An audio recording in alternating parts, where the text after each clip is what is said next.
Oke, selamat pagi. Salam sejahtera seluruh warga Malaysia yang menonton video ini. Tidak kira di mana Anda berada, Anda bekerja, Anda di rumah ataupun apa saja yang Anda lakukan. Saya harap Anda dalam keadaan yang baik. Jadi selamat pagi tuan-tuan dan puan-puan. Salam sejahtera. Jadi hari ini saya akan kongsikan kepada kamu satu berita yang saya ambil daripada Menteri Keuangan Tengku Zafrul. Ini merupakan satu kenyataan pribadi beliau ataupun kenyataan Menteri Keuangan kita sendiri, Tengku Zafrul. Sumber daripada Facebook beliau merujuk kepada sebuah laporan. Laporan ini yang beliau sampaikan kepada YB Tan Sri Muhyiddin. Saya terpanggil untuk jelaskan. Jadi ini merupakan satu apa yang Zafrul ingin jelaskan kepada rakyat. Mungkin juga daripada perjumpaan mereka mesyuarat Majelis Pemulihan Negara. Ia adalah sebuah laporan yang diberikan kepada Sekretariat Majelis Pemulihan Negara, seperti mana laporan-laporan lain yang diberikan rakan-rakan kabinet saya, tidak kira dari mana-mana parti. Dalam pada itu, sebagai pengurusi MPN Majelis Pemulihan Negara, beliau memerlukan laporan tersebut untuk mengambil keputusan yang tepat untuk membantu Perdana Menteri membawa Malaysia ke arah pemulihan pasca Covid. Berikut merupakan kenyataan daripada Tengku Zafrul, di mana laporan yang beliau sampaikan kepada YB Tan Sri Muhyiddin. Jadi ini adalah penjelasan terkini beliau untuk rakyat Malaysia. Malahan fakta-fakta ekonomi yang ada di dalam laporan tersebut merupakan fakta yang telah saya sebut berulang kali kepada kabinet dan sesiapa sahaja orang awam, bermaksud kitalah rakyat Malaysia. Katanya, saya tidak pernah sorok, baik melalui kenyataan media, ulasan saya dalam forum-forum, jawapan-jawapan parlimen, dan juga laporan-laporan agensi seperti Bank Negara, Jabatan Statistik, dan sebagainya, kata Tengku Zafrul. Sebab tu, sejak tahun lepas kita dah cakap mengenai Akta Tanggungjawab Fiskal untuk mengelakkan isu-isu seperti 1MDB, SSER, dan sebagainya dari berlaku lagi. Mungkin maksud Tengku Zafrul di sini isu 1MDB dikaitkan dengan dia. Dia itu maksud saya, paham-pahamlah kamu siapa. Bila kita sebut 1MDB, kita ingat dia.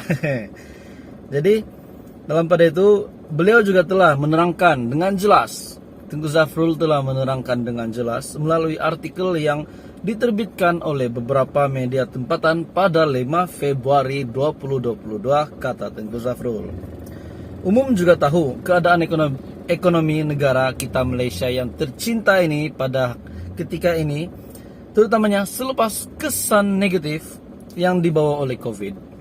Namun seperti yang beliau sebut, fokus utama kita sekarang adalah untuk memacu pemulihan negara agar rakyat dapat kembali hidup dengan selesa, menjana pekerjaan, membawa pelaburan, membantu perniagaan adalah antara banyak strategi yang telah kerajaan rancang, telah pihak-pihak rancang, pemimpin negara kita rancang, Perdana Menteri, Menteri Keuangan, dan semua untuk memacu pemulihan ini melalui dua tunggak utama, yaitu jamin kerja dan juga semarak niaga dalam bajet 2022. Jadi bila Tengku Zafrul sebut tentang jamin kerja dan semarak niaga dalam bajet 2022, ini mungkin merupakan satu berita baik untuk golongan yang sedang mencari pekerjaan, golongan yang pendapatan pertengahan, golongan B40, M40 juga.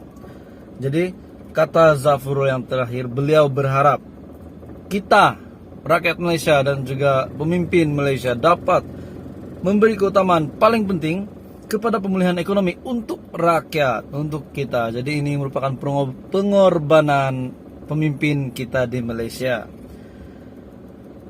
Zafrul yakin dapat pulih mengikut perancangan dan menjana ekonomi sekaligus terus membawa keyakinan kepada pelabur untuk terus datang ke Malaysia. Jadi ini merupakan berita baik untuk rakyat Malaysia, untuk semua kepimpinan Malaysia juga untuk membawa rakyat, membawa kita ke fasa pemulihan, yaitu seperti yang dalam majlis yang dibuat oleh mesyuarat yang dibuat oleh Muhyiddin dan juga Menteri Keuangan dan sebagainya, yaitu MPN, Majlis Pemulihan Negara, dibuat supaya kita rakyat Malaysia akan lebih selesa pada masa akan datang.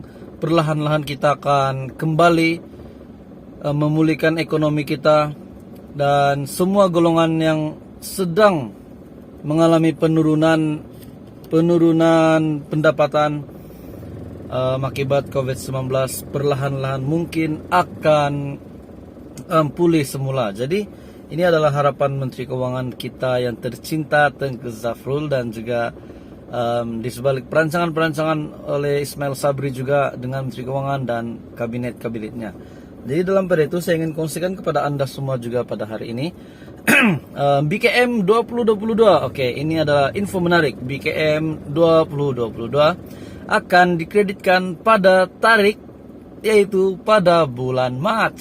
Jadi sekarang sudah hujung bulan Februari, jadi kita mungkin BKM akan dikreditkan pada bulan Mac. Tapi mungkin kita kena sedia juga BKM diawalkan. Sebab mengikut pengalaman kita sendiri, ada bantuan yang diumumkan pada tarik ini dikreditkan. Contohnya pada tarik 1 hari bulan. Contohnya pada tarik 1 hari bulan Mac, tetapi dikreditkan seawal hujung bulan Februari. Kadang-kadang kerajaan buat begitu juga. Jadi untuk penantian Anda semua yang menanti BKM 2022, Anda boleh, yang sudah buat pendaftaran, tanya kepada yang telah mendapat permohonan Anda lulus, tanya kepada permohonan Anda yang lulus. Yang gagal untuk permohonan ataupun yang pendaftaran baru, Anda boleh seperti yang kerajaan lakukan sebelum ini, kerajaan akan tetap membuka rayuan kepada pemohon bantuan. Jadi ini berita baik kepada golongan B40, M40 juga.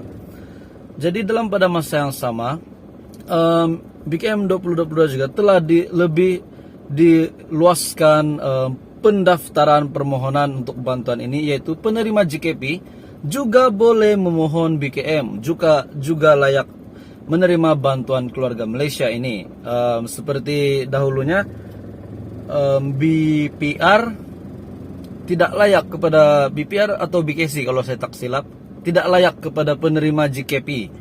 Jadi untuk BKM pula, untuk penerima JKP Geran Khas Prihatin ini, Anda layak untuk menerima BKM 2022. Jadi itu saja info pagi ini daripada channel ini. Terima kasih semua sebab menonton. Saya harap Anda dalam keadaan yang sehat. Kita jaga kita, tolong jaga SOP Anda di mana saja Anda berada. Terima kasih semua sebab sudah nonton video ini. Sila tekan butang like ataupun share video ini jika Anda rasa bermanfaat, dan sila komen di bawah untuk cadangan-cadangan penambahbaikan ataupun cadangan konten ataupun apa saja cadangan yang boleh membantu saya untuk membuat konten supaya saya boleh boleh post di channel saya untuk rakyat Malaysia. Kita berkongsi bersama konten yang kamu ingin saya buat. Jadi itu saja untuk hari ini. Semoga Anda dalam keadaan yang baik. Bye bye Malaysia. Selamat pagi.